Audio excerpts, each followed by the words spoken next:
Bonjour et bienvenue dans Du vent sous la robe, le podcast qui vous emmène à la rencontre d'acteurs innovants qui construisent le droit de demain. Je suis Laetitia Jacquier et dans cet épisode, j'accueille Christina Lazatian. Christina, c'est une femme pleine d'énergie, avec plein d'idées, plein d'ambitions. Elle a eu le CAPA, mais elle a choisi une autre voie que l'avocature, celle de l'entrepreneuriat. Et dans cet épisode, elle nous parle de sa première aventure entrepreneuriale où elle a créé la Lowbox. Elle nous explique comment le confinement les a conduites à s'adapter et à transformer leur modèle. Mais surtout, elle nous parle de l'agence Imagine Legal Design qu'elle a créée avec son associé. Et elle nous explique en détail toutes les étapes de la méthodologie du design thinking. Donc, pour rappel, le legal design, c'est l'application de la méthode du design thinking au domaine du droit. Et donc, elle nous explique en détail toutes les étapes de comment ça fonctionne si on veut créer de nouvelles offres, de nouveaux services, de nouveaux produits, de nouveaux supports, de nouveaux business models, de nouveaux formats aussi pour le contenu juridique. Elle nous parle également de comment s'adapter au niveau de compréhension de ses clients et des différents types de clientèle qu'on peut avoir, et de comment simplifier son langage juridique tout en ménageant sa responsabilité, enjeu très important pour les avocats, et de manière générale, comment rendre son offre, son langage, ses services plus accessibles, plus impactants, plus intuitifs et plus engageants. Bref, elle a plein de choses à nous dire, et donc je vous souhaite une très belle écoute. Bonjour Christina, merci beaucoup d'être avec nous aujourd'hui. Je suis hyper contente de te recevoir, d'autant que, en fait, initialement, notre interview aurait dû avoir lieu il y a un certain temps, mais que, en raison d'un problème technique, il n'y a pas eu d'enregistrement et que du coup, tu as accepté que je te réenregistre. Après, entre-temps, il y a eu le confinement, bref, on a eu un certain nombre d'obstacles sur notre chemin, mais finalement, nous voilà ici, et cette fois-ci, ça va, j'espère, bien enregistrer. Je précise pour tous ceux que j'interviewerai par la suite que c'est la seule fois où ça m'est arrivé et que ça m'a bien servi de leçon. Donc, bref, Christina, ravie de t'avoir ici avec moi. Moi, je suis très ravie également d'être ici, et puis j'espère que cette fois, ça sera la bonne. Oui. Mais en tout cas, on avait passé un très bon moment la dernière fois, et puis je pense que ça le sera également cette fois-ci, donc je suis très heureuse d'être ici. Merci, oui, moi aussi j'en garde un très bon souvenir, malgré le petit couac. Donc Christina, à peine le CAPA en poche, tu as déjà plusieurs cordes à ton arc, mais un seul but, celui de rendre le droit plus accessible. En effet, après avoir été chef de projet Legal Design au sein du cabinet Sagan Avocat, tu as fondé, avec Carole Walter-Touzry, ta propre agence de Legal Design, Imagine Legal Design. Mais avant cela, tu avais déjà créé la Lowbox, une box mensuelle destinée à faciliter la réussite des étudiants en droit. Je sais que tu es une grande fan de karaoké et que tu ne veux jamais lâcher le micro, mais si tu le permets aujourd'hui, j'aimerais bien qu'on puisse le partager. Est-ce que tu peux nous parler, Christina, un peu de ton parcours et de ce qui t'a conduit à t'intéresser au droit et à l'innovation dans le domaine du droit? Alors, mon parcours en droit est assez classique, rien d'extraordinaire. J'étais à la fac de Strasbourg pendant toute ma scolarité. J'ai fait un master 2 en droit social, et puis j'ai toujours eu un peu un esprit entrepreneurial, c'est-à-dire que j'avais toujours envie de créer un projet. Et d'où ça vient justement ce goût de l'entrepreneuriat? Alors, aucune idée, parce que j'ai pas une famille d'entrepreneurs. Juste mon mari est entrepreneur, il a créé sa boîte très tôt, à 20 ans, donc Ah oui. Mais il n'y a pas de raison particulière à part le fait que j'aime beaucoup créer des choses, j'aime beaucoup apprendre et transmettre. L'indépendance, c'était aussi très important. Oui. Donc je pensais que j'étais vraiment faite pour l'entrepreneuriat ou avoir mon propre cabinet. Et puis le déclic s'est fait en fait quand je suis rentrée à l'école d'avocat, parce que on avait la première école de l'innovation qui avait été créée par NKKBD à l'ERAGE, et dès la rentrée, on nous a présenté le programme et il fallait entreprendre un projet innovant qui faisait partie en fait du parcours de formation. Et en fait, depuis quelques mois, avec notamment Carole, on avait commencé à publier des fiches sur des thématiques d'actualité, et notamment pour aider les étudiants qui préparaient le CRFPA ou qui en fait étaient intéressés par des sujets d'actualité complexes sur une page Facebook. Voilà, on s'était lancé dans ça comme ça, par juste passion et intérêt pour, on va dire, l'accès au droit à ce moment-là. Et est-ce que c'était du coup donc plutôt des conseils méthodaux ou ça se présentait comment? À ce moment-là, en fait, on était en droit social, donc on s'intéressait à des sujets qui touchaient en fait au droit social. Donc il y avait les ordonnances Macron, il y avait beaucoup d'engouement à ce moment-là au niveau du droit social avec toutes les nouvelles législations qui paraissaient. Donc en fait, on essayait de simplifier au maximum le droit social, de faire des fiches un peu pratiques, voilà, et de les partager sur notre réseau social. Et puis on essayait d'aider les étudiants qui préparaient le CRFPA, comme on était passé par là il y a quelques mois. Et puis finalement, quand on a eu voilà cette annonce d'un projet entrepreneurial, moi j'étais très amie également avec Victor, avec qui on était dans la même promo. Et puis l'idée de la box a émergé. Alors comment est née l'idée de la low box? C'est que nous on était tous les trois dans le même master 2. Et en fait, on avait toujours eu cette difficulté, on va dire, notamment pour trouver des stages ou pour tout simplement faire des choix d'orientation, enfin pour toutes sortes de problématiques où on se disait c'est quand même assez compliqué d'être en droit et de pas avoir quelqu'un dans son entourage qui s'y connaît, qui est dedans, qui est avocat, qui est magistrat, qui pourrait nous donner aider, des conseils, surtout quand on est perdu, d'avoir des conseils. Ça, c'était une des premières raisons de la low box, un accompagnement en fait à côté de la faculté. Et l'autre raison, c'était que on s'est rendu compte en fait en arrivant à l'école que beaucoup d'autres sujets étaient abordés. On nous parlait du business model de Airbnb, de Nespresso, mais on s'est dit mais pourquoi en fait? Et finalement, on a eu les raisons et les différents intervenants comme Clarisse Beribi de Bolt nous a bien fait peur dès les premiers mois en nous disant mais vous pourrez pas être juste avocat, ça ne marche pas comme ça. Il y a énormément d'autres problématiques qui sont très importante et voilà, faut prendre en compte la partie business, la partie digitale aujourd'hui qui est en expansion. Donc en fait, tous ces sujets dont on n'avait jamais entendu parler à la faculté, on s'est dit qu'en fait finalement, il y a un monde entre la faculté et en fait le monde du travail sur lequel on va bientôt arriver et que finalement, il faut qu'on puisse proposer vraiment une solution qui puisse tant les accompagner sur des sujets vraiment méthodologiques, de stratégie, de conseils au niveau de l'orientation, sur les différents types de métiers aujourd'hui qui existent et puis également sur la partie soft skills qui étaient justement toutes ces problématiques notamment d'empathie, de créativité qui sont aujourd'hui de plus en plus demandées par les recruteurs. Et donc l'idée c'était effectivement cette idée-là, mais on nous a dit mais pourquoi vous faites pas alors une plateforme, une solution numérique? On est dans le numérique, l'innovation c'est numérique, ce n'est pas physique l'innovation. C'est pas vrai. Et donc vous ne pouvez pas faire de box parce que ça va tout à fait à l'encontre de cette idée que l'innovation c'est numérique et que c'est faut créer un outil digital, une appli, un site web, une plateforme. Et donc, nous, on s'est dit non, nous, on y croit. Et puis, on avait un rendez-vous justement de mise au point avec NK KVD dans son bureau. On devait la convaincre et lui montrer l'intérêt de la matière. Et puis, on l'a bien convaincue. Ça a bien marché. Au début, convaincue. Non, loin de là. Elle était mais non, c'est pas du tout une bonne idée. Ça va pas marcher. Et puis, on l'a dit si, ça va marcher.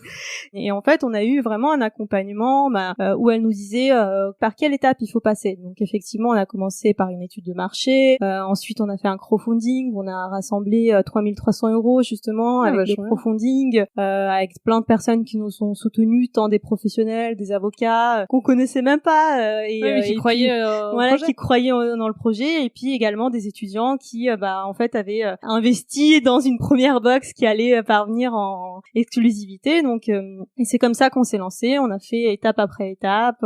On a créé le site web et puis quelques mois plus tard, on a lancé. Et donc, si je comprends bien, vous avez eu un accompagnement sur les différentes étapes pour monter un projet qui était intégré en fait à votre formation au sein de l'école de l'innovation. Alors, il n'était pas forcément intégré au programme de formation parce que tout le monde n'a pas un projet entrepreneurial à mener, donc forcément, on va pas passer par les mêmes étapes. Oui. Après, ce qui a fait qu'on a eu un accompagnement aussi, c'est que on a participé directement au concours du CNB, des projets innovants. Ce qui a fait qu'en fait, il y a aussi une partie business en fait qui est demandée dans le dossier. Il faut que ce soit un projet qui soit viable économiquement. Ouais, bien sûr. Et donc forcément, il fallait passer par toutes ces étapes de business model, business plan, d'études de marché, de vraiment conceptualiser tout le projet avec tous les aspects financiers et stratégiques et business.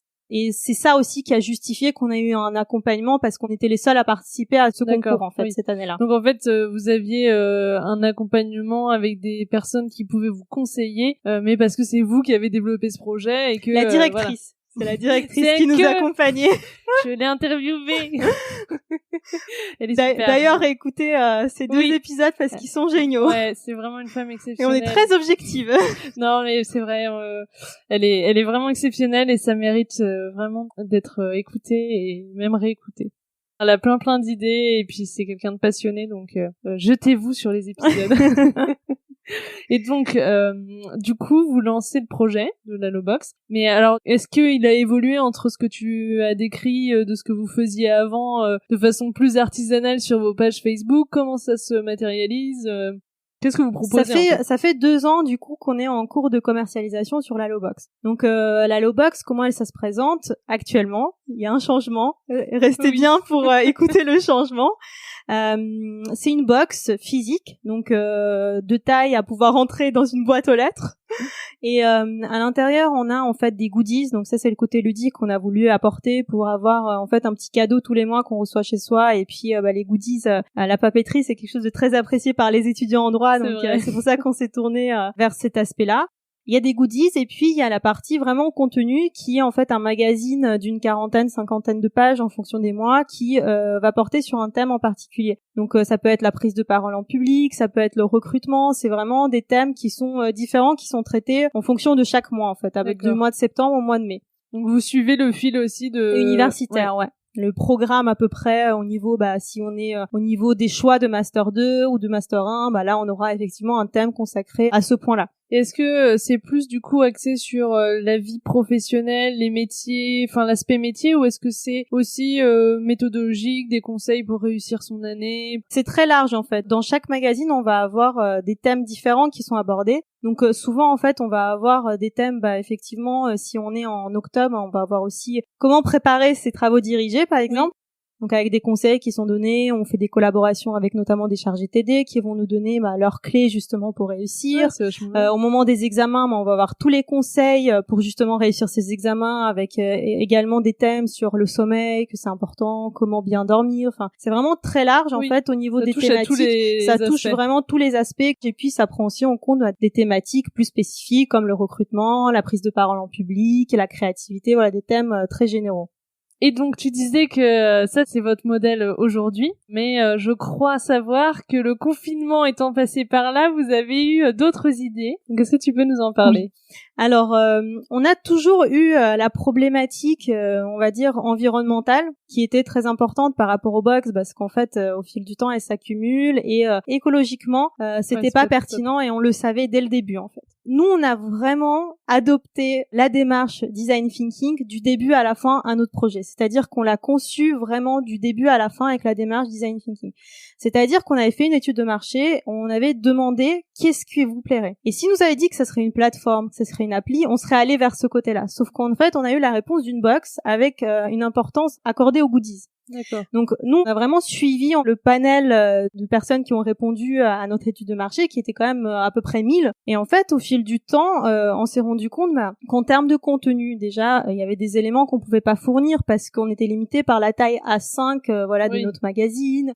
Écologiquement aussi, il y avait beaucoup de problématiques à ce niveau-là. Et puis, le confinement est arrivé. En fait, pendant 3 mois, on n'a pas pu envoyer de box. Donc, on a essayé d'être innovant et de trouver des solutions un peu alternatives. Donc, on a créé vraiment des plannings organisationnels. On a essayé de les accompagner au maximum avec un groupe WhatsApp auquel on répondait et qu'on essayait vraiment de les rassurer. Donc, on a créé vraiment des éléments qu'on n'aurait pas forcément fait et qui nous ont permis de nous dire que, en fait, finalement, la partie contenu, accompagnement aussi, en plus, en termes de vidéo, en termes d'accompagnement, on va dire digital, des outils qu'on pouvait créer et mettre à disposition numériquement, mais ce qui n'était pas possible de manière physique, c'est vraiment un plus qu'on veut apporter, mais qu'on peut pas actuellement avec la box. Donc, du coup, on a pris un virage à 360 degrés et on est parti vers cette conception que oui, l'innovation c'est numérique et on a abandonné un peu. Alors, on n'a pas abandonné à 100% l'idée de la box parce qu'en fait, donc aujourd'hui, ça va être quoi la solution? Ça va être une plateforme e-learning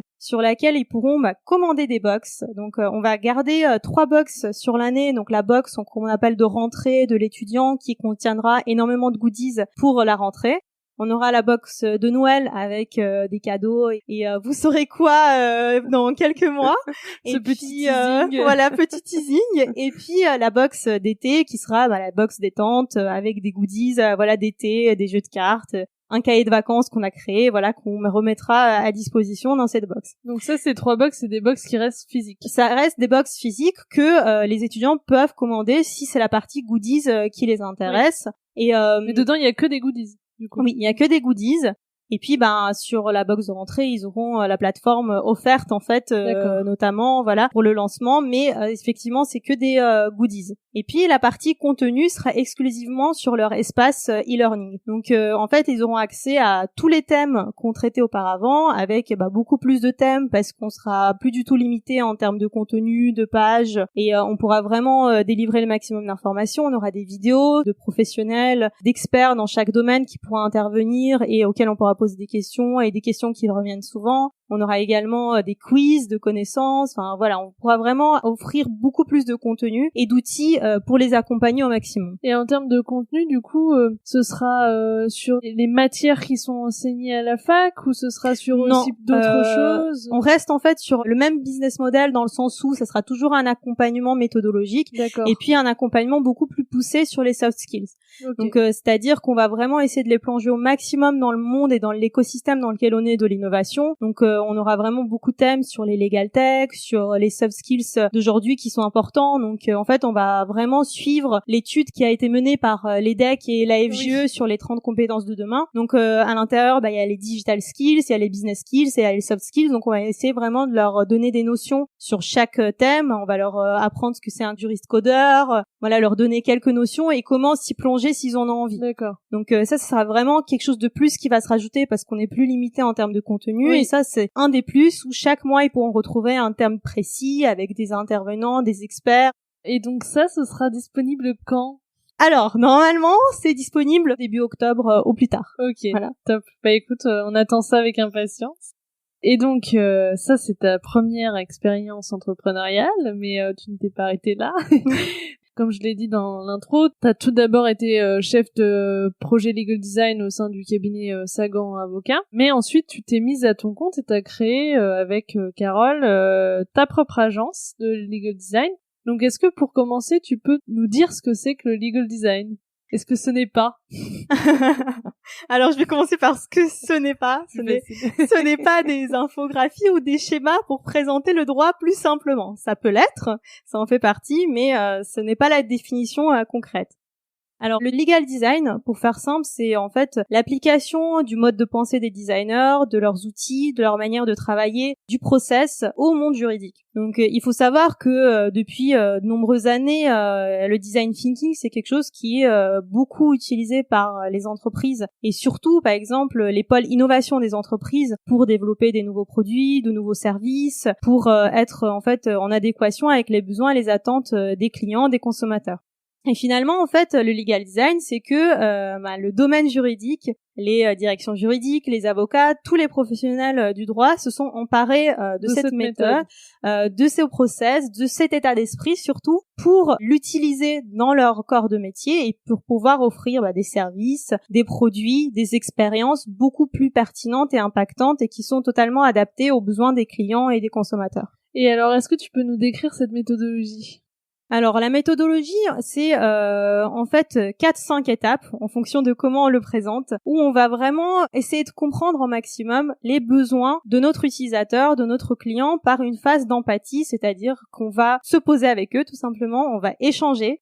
Ça, c'est quelque chose dont les professionnels ont un peu de mal et on s'en rend compte quand on fait justement les formations que cette partie de création des entretiens utilisateurs, d'appeler leurs clients et leur poser des questions, c'est quelque chose où ils ont encore beaucoup de mal, mais en fait, finalement, quand ils le font, ils se rendent compte de l'intérêt. Et que avoir un client depuis une vingtaine d'années et de se dire « mais je le connais très bien, mon client, il a pas besoin de ça, il veut pas ça », en fait, une fois qu'on l'interroge et qu'on lui donne la parole et qu'on lui laisse le droit de s'exprimer sur des thématiques qu'on n'a pas forcément en plus abordées pendant notre mission. Oui, c'est ça. Mais en fait, on se rend compte qu'il y a énormément de réponses. Ils commencent à parler, à dire oui, on adorerait ça, que notre avocat nous offre ça, qu'il nous pose ces questions, qu'il fasse quelque chose de plus.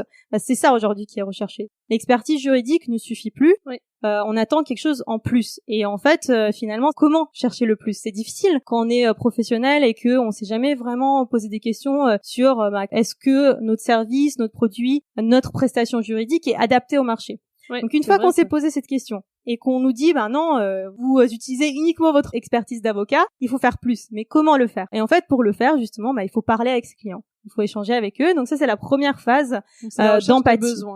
C'est la recherche des besoins. Et donc à la fin de cette phase d'empathie, on a identifié une problématique. Donc une fois qu'on a vraiment identifié une problématique qui est très ouverte, qui permet de donner naissance à des solutions qui sont pertinentes, on va faire des ateliers de conception pour générer le maximum d'idées. On va concevoir cette solution.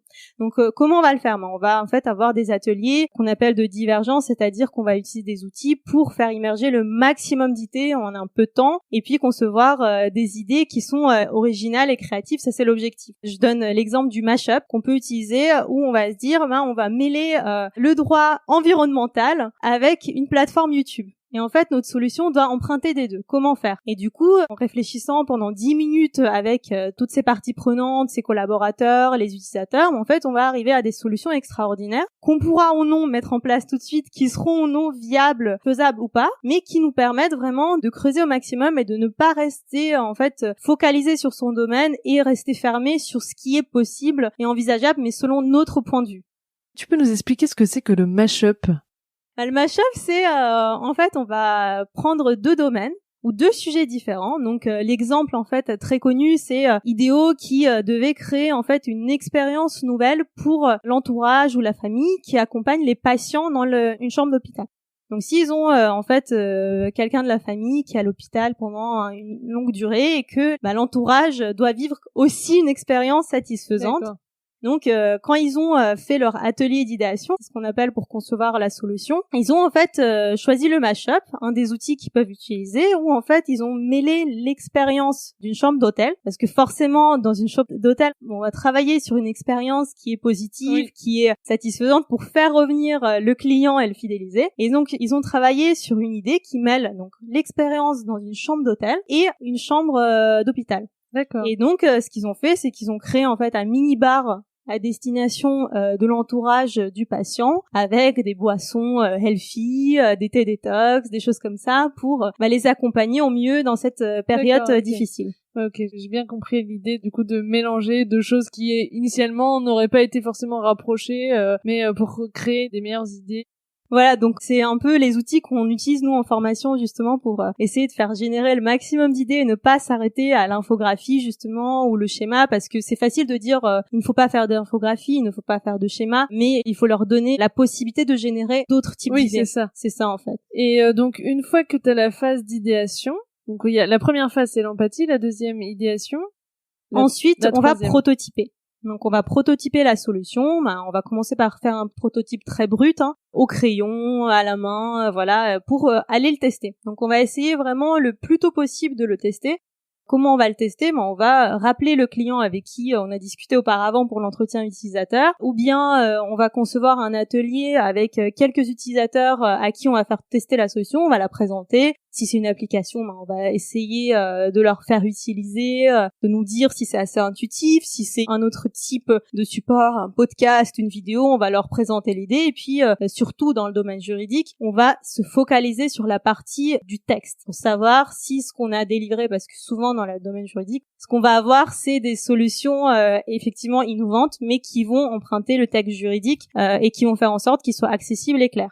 Donc sur la phase de prototypage de notre domaine, on va surtout se focaliser sur la compréhension du texte et savoir si effectivement c'est assez clair, c'est assez parlant, c'est assez intuitif et si ça encourage la compréhension et la mémorisation.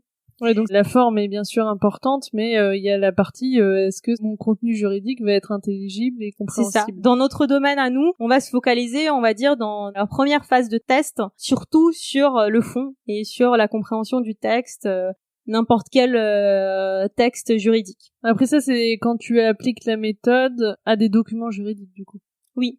Parce que si c'est pour un service... effectivement, si c'est pour la création d'un service, on va tester également la compréhension, parce que pour présenter des services juridiques, on peut également employer des mots de présentation d'un service de manière incompréhensible. Donc cette partie textuelle est quand même très importante dans chaque type de design, et c'est ce qu'on a constaté, nous, justement, avec les projets qu'on a menés. Donc là, phase de prototypage, on demande et on obtient du coup des retours. Donc voilà, c'est une petite phase de test, on va dire. Ensuite, on va appliquer les retours à notre prototype, on va essayer de l'améliorer. Et puis là, on va présenter un prototype viable et on va rentrer dans la vraie phase de test. On va vraiment faire tester. Et puis ensuite, c'est une démarche itérative dans le sens où on va tester, puis améliorer, tester, améliorer, D'accord. tester, améliorer, jusqu'à que on arrive à une solution satisfaisante et pertinente. Ok, top. Super méthodologie. Et du coup, dans le legal design, on parle beaucoup du visual design. C'est sans doute la partie dont on parle le plus. Et effectivement, tu viens de montrer et de bien expliquer que c'est pas en fait que ça. C'est un pan. Il y a aussi l'aspect design de service. Donc, est-ce que tu peux bien expliquer la différence entre les deux et puis donner des exemples? Alors, le visual design, c'est ce qui va intervenir à peu près à chaque stade du projet. C'est-à-dire que c'est la partie communication, traitement de l'information, traitement tant de l'information textuelle mais également graphique. Comment faire pour que l'information soit beaucoup plus claire, plus accessible et également plus facilement mémorisable et qui accompagne en fait la concentration, la compréhension de notre lecteur. Donc cette phase en fait de visual design va quasiment intervenir à chaque projet, à part si on crée une expérience. Oui. Là, ça sera différent parce qu'on va créer quelque chose que l'utilisateur va vivre. Donc si on essaie de créer une expérience plus impactante dans la relation client entre l'avocat et le client, par exemple, pour le fidéliser, pour faire en sorte qu'il se sente plus accompagné par son avocat, là, ce sera une expérience. On va pas faire intervenir le visual design. Oui. Par contre, à chaque fois qu'on crée un service, un produit, on va faire intervenir du visual design, mais à la fin. Ça sera toujours à la fin. Au début, donc, on va avoir une approche, donc celle qu'on a décrite, vraiment d'empathie, d'entretien, où on va se focaliser vraiment sur les besoins du client. Et là, dans le design de service, c'est en fait créer des expériences, créer des produits, créer des services qui sont plus accessibles, plus intuitifs, plus engageants. Donc, un des exemples assez parlants dans notre domaine juridique de design de service, c'est la plateforme Plume by Coda qui accompagne les parents lors de séparation hors du divorce. Dans le cas où l'avocat n'est pas obligatoire et où les consommateurs du droit ont un besoin en droit, mais ils n'ont pas besoin d'un avocat de manière obligatoire, ce qui n'est pas défini par la loi. Donc, ils ont identifié ce besoin pour des parents séparés hors divorce et donc ils ont proposé une offre adaptée qui permet de les accompagner et de répondre à cette problématique. Donc là, c'est une stratégie, c'est un service qui a été créé justement avec une démarche de design de service.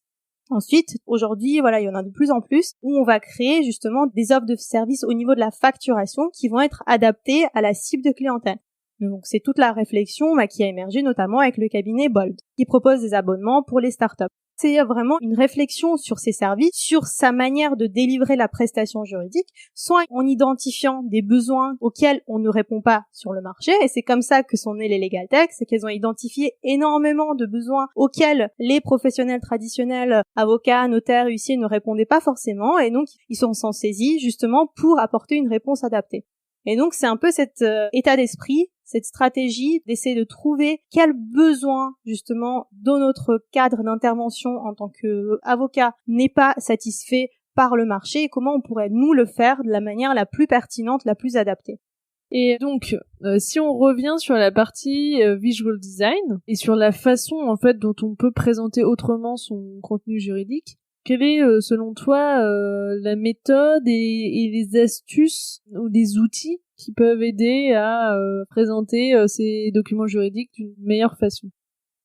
Alors la première chose qui est vraiment essentielle, c'est d'adapter son mode de communication, son niveau de langage à son interlocuteur. C'est-à-dire que en fonction de la personne à qui on s'adresse, donc ça peut être tant un particulier, tant une entreprise, mais c'est pas parce que nos clients de manière générale sont les entreprises que forcément on peut s'adresser à eux comme des juristes.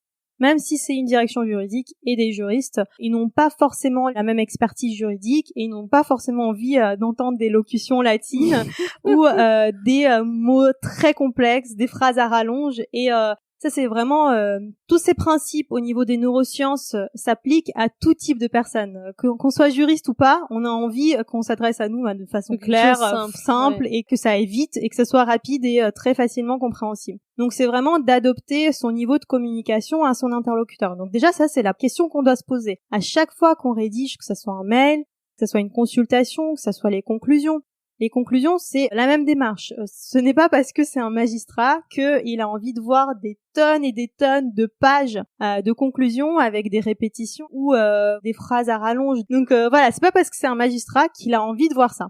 Donc déjà, ce qu'on va faire, c'est qu'on va essayer de faciliter la compréhension, accompagner que ça soit nos clients, mais également les magistrats, surtout aujourd'hui, après le contexte de Covid, où on peut de moins en moins plaider. Justement, il va falloir vraiment mettre l'accent sur les conclusions et faire en sorte qu'elles soient beaucoup plus claires, plus accessibles, plus compréhensives et surtout qu'elles aident au maximum aux magistrats d'aller plus vite et de ne pas être agacé par des conclusions d'une centaine de pages avec des répétitions, des locutions latines, des archaïsmes, comme ça peut arriver. Et justement, sur la partie langage clair, comment on peut faire pour améliorer la clarté de son langage? Parce qu'on a un jargon qu'on nous a enseigné, et à un moment, ça devient presque du langage courant, et comment on se défait de ça? Comment on arrive à sortir de ça pour rendre notre contenu plus intelligible et plus accessible? Alors déjà, il faut se rendre compte que nous, en tant que juristes, effectivement, c'est une langue étrangère qu'on parle et qu'on est les seuls à comprendre. Enfin, on est très peu. On est très peu. Il y a une étude qui montre que il y a seulement 5% de la population qui maîtrise le langage juridique. C'est le niveau C1. C'est-à-dire que la langue qu'on est en train de parler n'est compréhensible que par 5% de la population, donc pas 95% qui représentent à peu près toute notre clientèle. Donc ce qu'il faut faire, c'est quel niveau est compris par 95% de la population? C'est le niveau B2. C'est le niveau qu'on maîtrise à la sortie du lycée. Effectivement, ça ne veut pas dire qu'on doit utiliser un langage extrêmement simpliste, mais il faut faire en sorte d'utiliser des mots et des termes du langage commun. Alors comment on fait quand on a effectivement cette habitude de parler en tant que juriste? Déjà, ce qu'on peut faire, c'est se poser des questions tout simplement sur les phrases qu'on est en train de faire. Ça, c'est la première étape. Et puis la deuxième étape, c'est de poser des questions à son client. Donc on lui envoie le document. C'est vrai qu'au départ, on va pas forcément avoir l'intuition, les mécanismes pour remplacer certains mots par des mots beaucoup plus clairs, beaucoup plus compréhensifs pour notre lecteur. Mais ce qu'on peut déjà faire, c'est avoir cette réflexion, se poser des questions et puis en faire des tests. Donc envoyer tout simplement la consultation à notre client et puis prendre 10 minutes, l'appeler et puis lui dire en fait on est dans un processus de simplification et de clarification de notre démarche et puis on aimerait savoir par exemple dans ce texte, qu'est-ce que vous n'avez pas compris? Et ça va nous donner des réponses en fait, et on le fait quelques fois, bien sûr ça prendra quelques temps, 10 minutes, ça prendra 10 minutes à chaque fois, et puis au fur et à mesure on va comprendre quel type d'expression, quel type de mot n'est pas compris par nos utilisateurs. Et j'imagine aussi que quand, parce que parfois on envoie des documents juridiques et puis, ou même lors d'un call, on va avoir, quand les clients osent poser la question, parce que c'est pas toujours le cas, des clients qui vont poser la question, mais qu'est-ce que ça veut dire ça? Ou là, vous voulez dire quoi? Peut-être de prendre le réflexe de noter et pour se dire, ça, peut-être que du coup, je peux l'expliquer autrement. Parce que en fait, à l'oral, on a ce côté où finalement, on va pouvoir expliquer plus simplement. Donc pourquoi on le retrouve pas à l'écrit? C'est des réflexes, je pense, des habitudes. C'est des habitudes et puis c'est aussi le fait de vouloir se protéger parce que nous ça c'est quelque chose qui revient sans cesse dans nos discussions avec des professionnels du droit, avec des avocats et c'est aussi on a créé un concept dont on pourra en parler justement pour essayer de faire en sorte que sur du design de documents juridiques sur lesquels on travaille qu'on puisse avoir cette touche de responsabilité qui puisse se rajouter quand il le faut mais d'avoir des textes beaucoup plus clairs. Donc on a travaillé sur des solutions sur ce point-là, mais effectivement c'est la question de la responsabilité aujourd'hui qui est très importante où on va souvent nous dire si on met du langage juridique clair, on sera plus protégé parce qu'on n'aura pas mis le maximum d'infos qui nous permet justement de se dédouaner s'il y a une problématique dans le dossier. En fait, il faut se rendre compte que le langage juridique clair, c'est pas réduire sans réflexion le texte. C'est en fait faire en sorte de dire exactement la même chose en termes de message juridique qu'on va communiquer, mais supprimer ce qui est superflu. Et très souvent, si on commence à faire une analyse sur les textes, et c'est ce qu'on fait avec nos clients, on commence à travailler la partie langage juridique clair avec eux, on se rend compte ensemble qu'on a divisé par 2 ou par 3 le texte parce qu'on a enlevé ce qui est superflu. Et puis après, ils nous disent souvent, attendez, il faut quand même que je vérifie qu'on est bon au niveau de la responsabilité, qu'on n'a pas trop réduit. Et on nous dit, oui, c'est ce qu'on va faire justement, c'est prévu, on va vérifier, on va relire ensemble, reprendre les 2 documents et puis voir si effectivement le langage juridique clair a trop réduit ou pas. Et souvent, le constat est le même, non, ça a juste simplifié, c'est beaucoup plus clair, beaucoup plus court forcément, parce que on a enlevé le superflu qui n'avait aucun intérêt et c'est plus impactant et ça permet de mieux comprendre, mieux visualiser, mieux mémoriser l'information. Et donc vous, au sein de votre agence, donc Imagine Legal Design, vous proposez des formations là-dessus? Oui, alors on propose différents types de formations. Donc déjà au niveau des formations en groupe qu'on propose, on va avoir 3 niveaux. Donc le niveau 1, où on va adopter totalement cette démarche que j'ai expliquée. Donc on va prendre un sujet et on va vraiment suivre la méthodologie du design thinking du début à la fin. C'est-à-dire un sujet juridique? Alors un sujet, une problématique qui peut se poser, donc on peut prendre la question par exemple de la facturation qui est importante aujourd'hui, où les tarifs de manière générale des cabinets d'avocats ne sont pas transparents, ne sont pas clairs, ne sont pas accessibles, on ne sait pas pourquoi on paye et ça c'est une grosse problématique aujourd'hui. Donc on va prendre une problématique comme telle, on peut prendre une problématique, la dernière formation qu'on a délivrée, la cliente avait une problématique au niveau de la rupture conventionnelle et de sa compréhension avec des clients qui n'étaient pas français. Parce que c'était des clients allemands et ils n'avaient aucune compréhension du domaine juridique français qui est assez quand même particulier, surtout en France au niveau du droit du travail. Donc quand c'est des formations sur mesure, donc là c'était une formation sur mesure, c'était pas une formation en groupe, on va vraiment s'adapter à la problématique de l'avocat et on va dérouler vraiment du début à la fin le processus, donc de la phase d'empathie jusqu'à la fin avec la phase de conception et de prototypage et on va vraiment créer les entretiens utilisateurs, le guide utilisateur, on va faire les entretiens, on va prévoir justement en amont les clients qu'il faut appeler s'ils arrivent à trouver des clients. C'est d'autant plus pertinent et d'autant plus impactant. On leur dit aussi à quelle heure ça sera à peu près au niveau de la journée, ce process-là, pour qu'ils puissent leur dire, voilà, entre 11h et 12h30, est-ce qu'on peut vous appeler à cet horaire-là? Et puis, tenez-vous disponible si c'est oui à ce créneau horaire. Si ce n'est pas le cas, nous, on va leur trouver des cibles qui sont à peu près dans le même cadre de clientèle qu'ils peuvent avoir et on va en fait les appeler. Donc, on va vraiment appliquer tout le process du début à la fin. Et donc, la spécificité de nos formations, c'est qu'on a essayé de créer une vraie expérience. Donc nous on a fait des formations bien sûr et puis on a également créé un panel d'utilisateurs qu'on a interrogé sur qu'est-ce que c'est la formation pour eux, qu'est-ce qu'ils attendent d'une formation et puis on a interrogé aussi des avocats qui ont suivi des formations et très souvent les remarques qui en ressortent sur une mauvaise expérience revécue en formation, c'est que on va avoir un aspect théorique important. Oui. Et donc la mise en pratique. C'est ça. Et souvent, on va en ressortir avec des réponses qui peuvent s'appliquer, mais qu'on ne voit pas comment nous les mettre en œuvre dans notre activité. C'est ce passage de l'apprentissage théorique à la mise en pratique qui est pas évident. Et donc, nous, ce qu'on a choisi, c'est que dans notre formation, il y a 99% de pratique. C'est-à-dire qu'on va pas leur expliquer ce que c'est le legal design, on va pas leur expliquer pourquoi ils ont besoin du legal design, on va pas leur expliquer pourquoi ils ont besoin du langage juridique clair, ils vont le pratiquer et ils vont le découvrir justement en le faisant. Et donc, bien sûr, ils vont se rendre compte que l'entretien utilisateur est essentiel parce que c'est ce qui va leur permettre de construire la solution. Ils vont se rendre compte que la partie où on va vraiment faire appel à sa créativité, où on va essayer de générer le maximum d'idées en peu de temps et ensuite essayer de revenir et faire des choix, trier. Ils vont se rendre compte que ça, c'est extrêmement important. Donc, des choses qu'ils n'ont jamais appris, mais qu'on va pas leur dire, ça, c'est très important, faut le faire. Ils vont s'en rendre compte par la pratique. C'est le plus impactant, je pense. En plus. C'est ça. Et on considère aussi qu'il faut savoir le reproduire.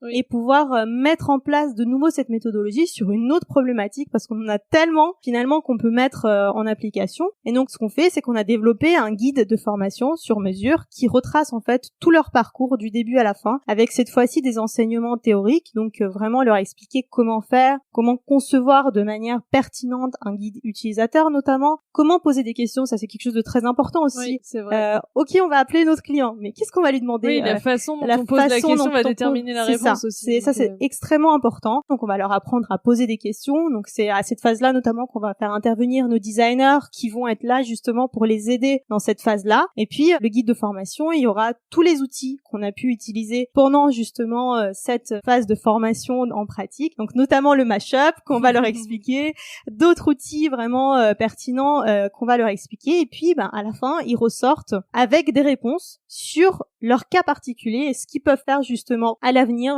dans leur activité, que ça soit au niveau de leurs offres de services, que ça soit au niveau des outils qu'ils ont besoin pour aller plus loin, que ce soit au niveau des documents juridiques, que toutes les problématiques qui peuvent se poser. Et donc ça ressort du parcours qu'ils ont fait et des questions qu'ils ont posées lors de la mise en situation? Oui, c'est exactement ça. C'est-à-dire que le parcours est conçu de telle manière que ça leur fait se poser des questions sur comment est leur activité, comment est leur cabinet, comment est perçu leur cabinet par les clients, comment eux-mêmes perçoivent leur activité et comment ils peuvent aller plus loin sur l'avenir et une vision d'avenir. Et est-ce que y a une thématique qui est la même pour tous, ou est-ce que tu viens à la formation et chaque groupe choisit sa problématique?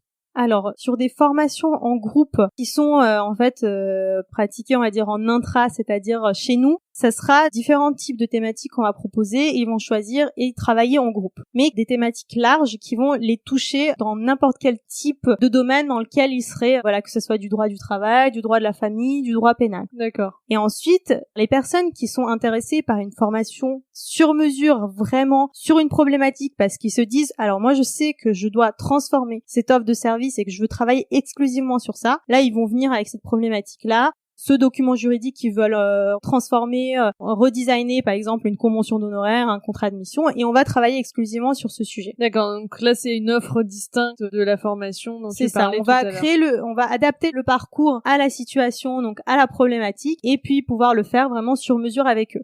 Donc, à l'issue du premier niveau de formation que vous offrez, pour résumer, tu as donc le parcours utilisateur, la mise en situation des personnes formées, qui réfléchissent sur une problématique donnée et qui vont vraiment mettre en œuvre toutes les étapes méthodologiques dont on a parlé, avec le retour des clients, etc., pour sortir avec des idées de solutions. Et derrière, vous leur donnez aussi ce guide de formation qui leur permet en fait d'avoir vraiment toutes les infos pour continuer à le mettre en pratique sur d'autres types de problématiques par la suite. Et donc là, tout l'aspect visual design, c'est pas intégré là-dedans?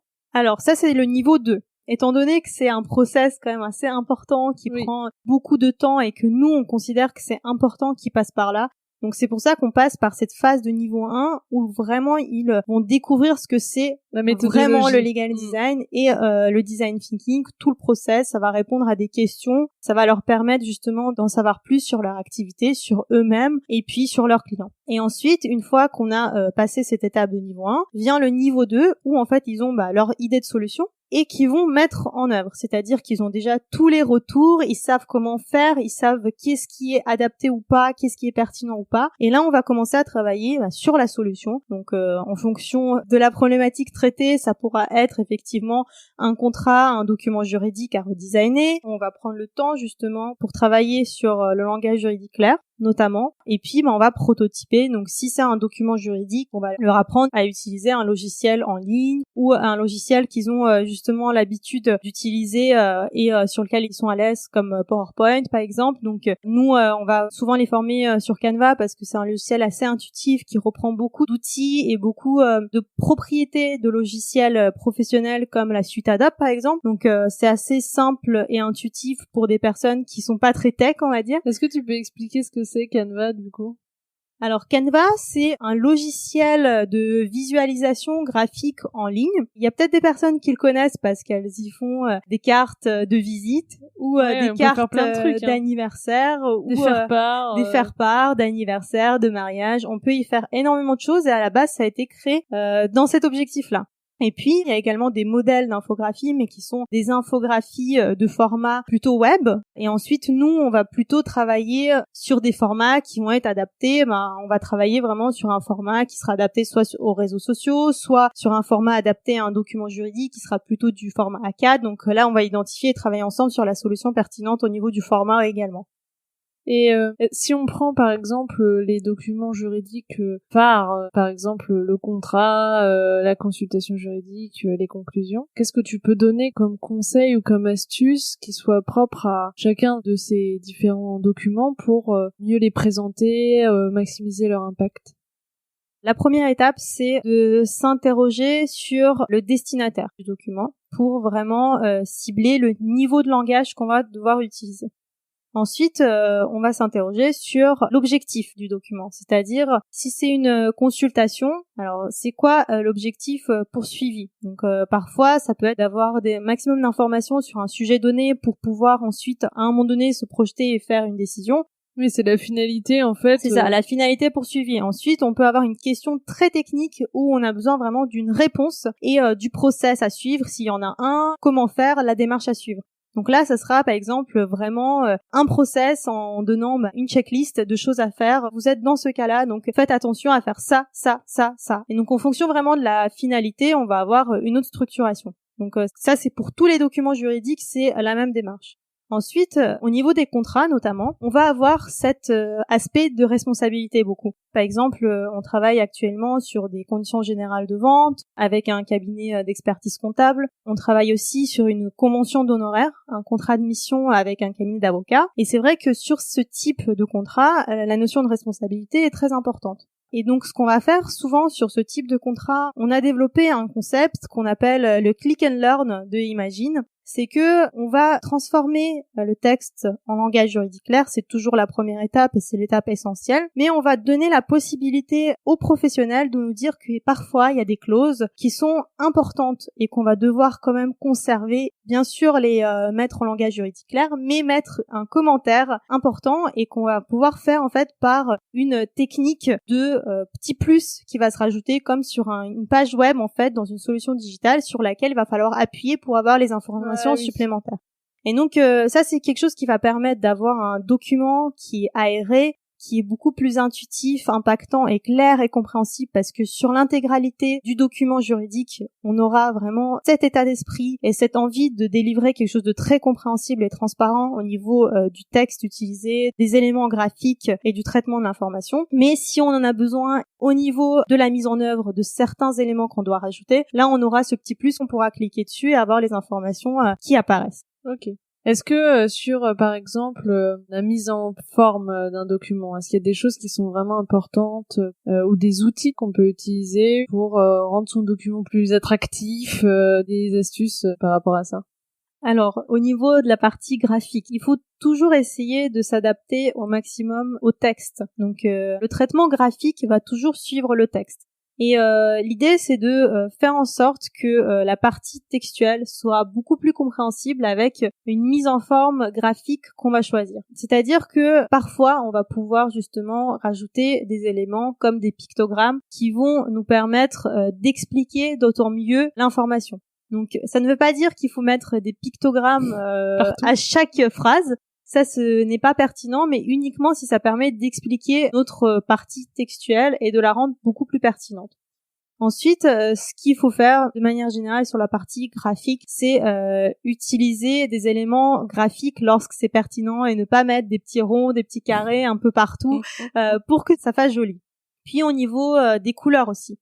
Au niveau des couleurs, il faut essayer de choisir un nombre limité de couleurs. Le type de couleur, la couleur doit être également adaptée au message qu'on essaie de faire passer. Les couleurs, en fait, ont chacune leur signification et donc à chaque fois qu'on va travailler sur un document et qu'on va choisir une couleur donnée, on va également réfléchir à ce côté psychologique. Donc si on est dans le cadre aujourd'hui de Covid, on va essayer de pas prendre énormément de rouge, de bleu très froid. On va essayer de peut-être partir sur du vert, par exemple, sur des couleurs qui vont apaiser et qui vont faire en sorte que le message va passer plus facilement au niveau notamment des règles de sécurité, par exemple. Il faut se poser des questions sur tout. Ouais, à chaque ça, en fait, c'est à chaque fois qu'on crée quelque chose, il faut se demander est-ce que c'était nécessaire ou pas. Que ça soit au niveau du langage juridique clair, en fait, il faut continuellement relire ces phrases, se dire est-ce que ce que j'ai dit, ça aurait pu être plus simple en enlevant ce mot, en enlevant cet élément qui me paraît superflu ou pas. Est-ce que j'aurais pu le dire autrement? Et du coup, de même, au niveau des éléments graphiques, est-ce que ce que j'ai mis un pictogramme à cet endroit-là devant cette phrase, mais est-ce que ça a un intérêt? Est-ce que ça apporte vraiment quelque chose? Est-ce que ça apporte vraiment quelque chose? De même, si j'ai mis un élément graphique, si j'ai schématisé une partie de l'information, est-ce que c'est nécessaire ou est-ce que parfois, on va essayer de schématiser au maximum et en fait, si c'était resté sous forme de texte, ça aurait été plus clair. Ça peut arriver. Donc, du coup, on va faire beaucoup plus parce qu'on pense qu'il faut le faire pour la compréhension, mais en fait, ça va pas répondre à l'objectif poursuivi.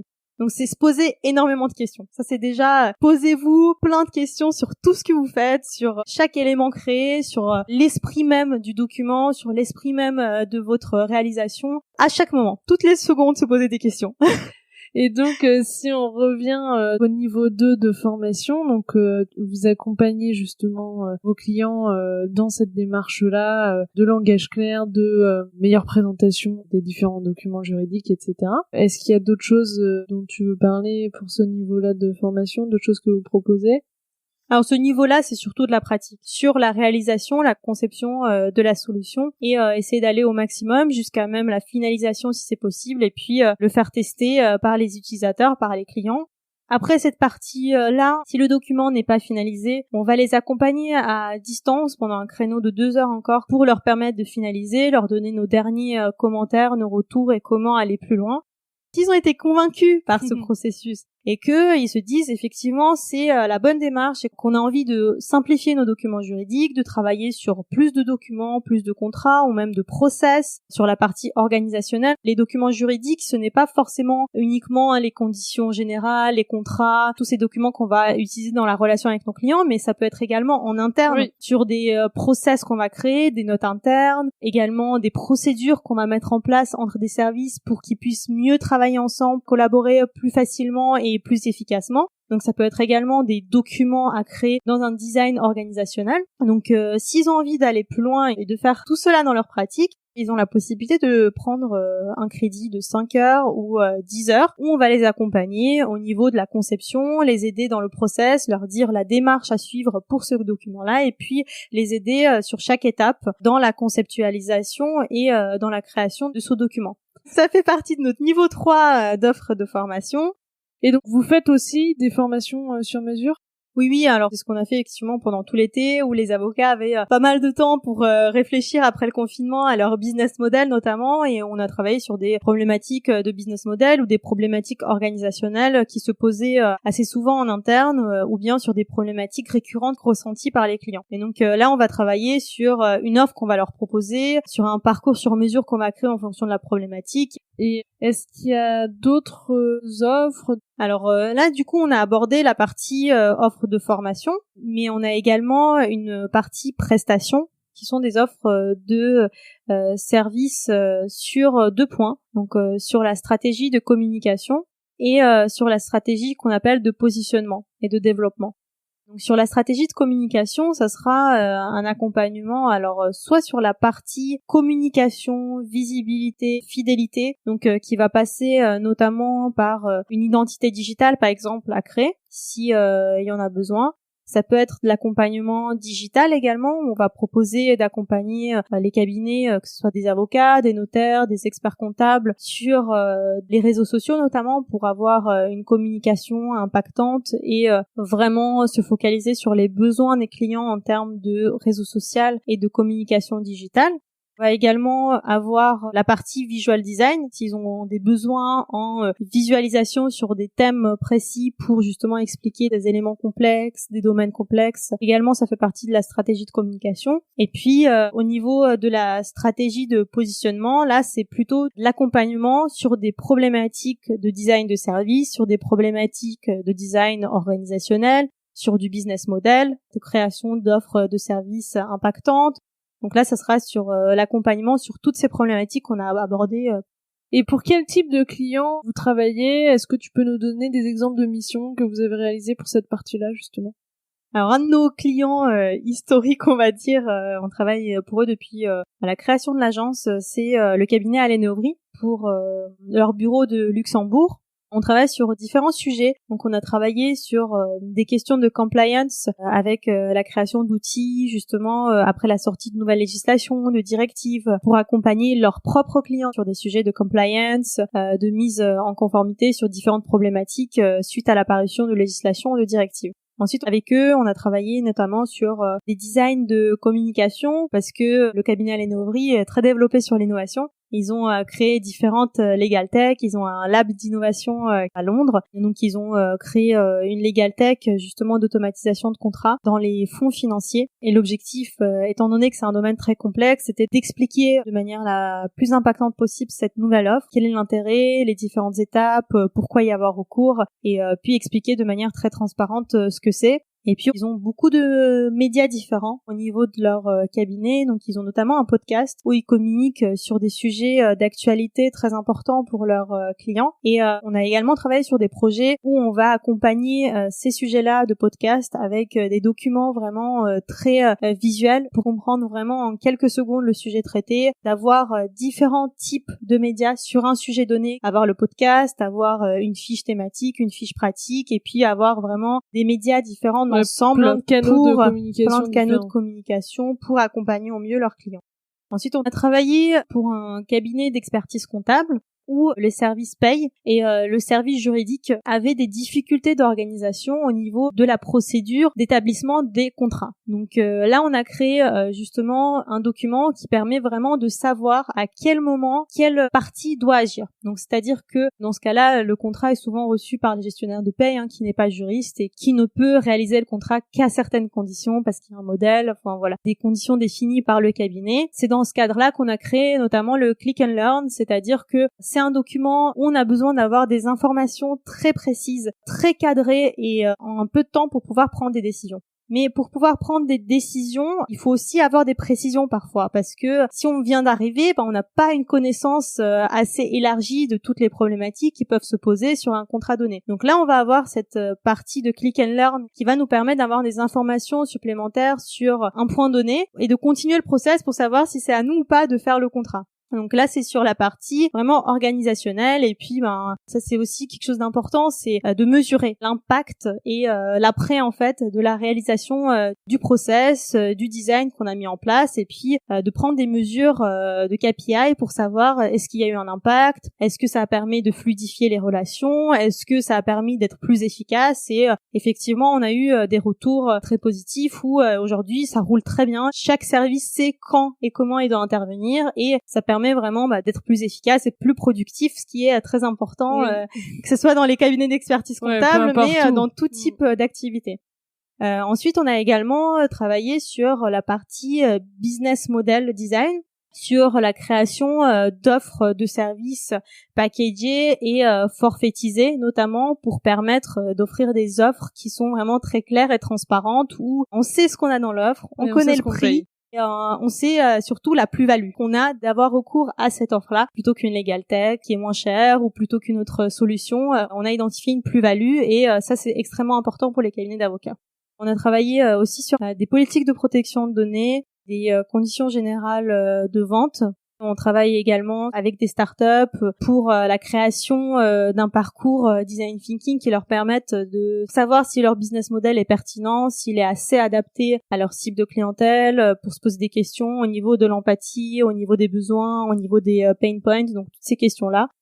Et il y a la question, une fois qu'on a décidé de changer un certain nombre de choses, comment est-ce qu'on implique, on entraîne nos équipes avec nous? Parce que en fait, si toi tu décides un truc, mais que finalement t'accompagnes pas tes équipes dans ce processus de changement, ce qui risque de se passer, c'est que personne ne va adopter ces nouvelles méthodes et donc ça n'aura pas servi à grand chose.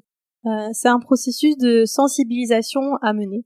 C'est-à-dire que sur un sujet donné qu'on a identifié et sur lequel on va trouver important de travailler, la meilleure manière de convaincre ces équipes, c'est en fait tout simplement de créer des ateliers où on va vraiment rassembler les clients, les équipes, le chef de projet et on va montrer l'intérêt de le faire, on va montrer pourquoi il est important d'aller dans cette direction-là et souvent par ce biais-là, on va les convaincre. Puis essayer de faire en sorte de souder les équipes, de montrer que ça va permettre de renforcer justement les équipes, la collaboration, l'agilité, que c'est l'avenir et que on doit aller dans ce sens, sinon on est voué à disparaître tout simplement. Et je sais que tu fais aussi partie du Lab Légal. Est-ce que tu peux nous expliquer ce que c'est et en quoi ça consiste? Alors le Lab Légal, c'est une association sur laquelle on travaille depuis plusieurs mois avec tous les acteurs du monde du langage juridique clair et de la communication juridique claire et du legal design en France et dans les pays francophones, donc la Belgique, le Canada notamment. Et l'objectif, c'est vraiment de promouvoir l'accès au droit, de démocratiser l'intérêt du langage juridique clair, du legal design, de toute cette démarche pour la société de manière générale, pour tous les usagers du droit et de faire en sorte que plus de professionnels s'intéressent à la matière, de démocratiser ce sujet, cette discipline et et puis de faire en sorte que le droit soit beaucoup plus clair, impactant, accessible, dans une démarche beaucoup plus large que ce que nous entreprenons avec quelques professionnels à notre niveau. Donc c'est vraiment une volonté d'information et de démocratisation. Et si tu devais résumer les premiers pas à faire si on s'intéresse au legal design et qu'on veut aller plus loin? Déjà, on peut tout simplement commencer par lire un peu sur le sujet, donc lire sur ce que c'est legal design, le design thinking. Commencer peut-être par regarder un peu le livre Law by Design de Margaret Hagan. Voilà, c'est un peu le conseil qu'on donne. La prêtresse du legal design. C'est un peu le conseil qu'on donne tous. Ouais. C'est pas très original, je l'avoue, mais c'est vrai que pour les premiers pas, c'est assez impactant parce qu'il y a énormément d'informations et ça permet vraiment de savoir voilà ce que c'est, pourquoi le faire, etc.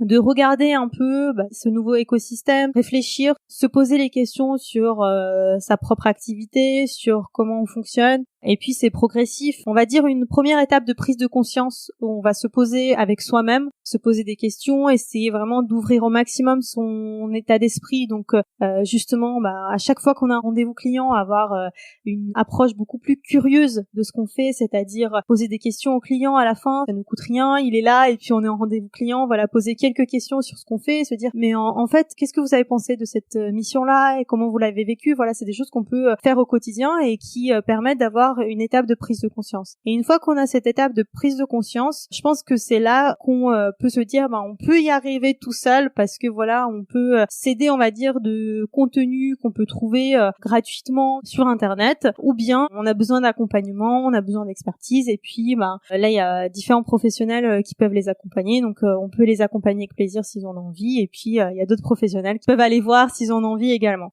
Et sur la partie graphique, est-ce que il y a des choses que tu recommanderais de lire ou de voir pour commencer à un peu se familiariser avec une façon de concevoir des visuels un peu plus jolis?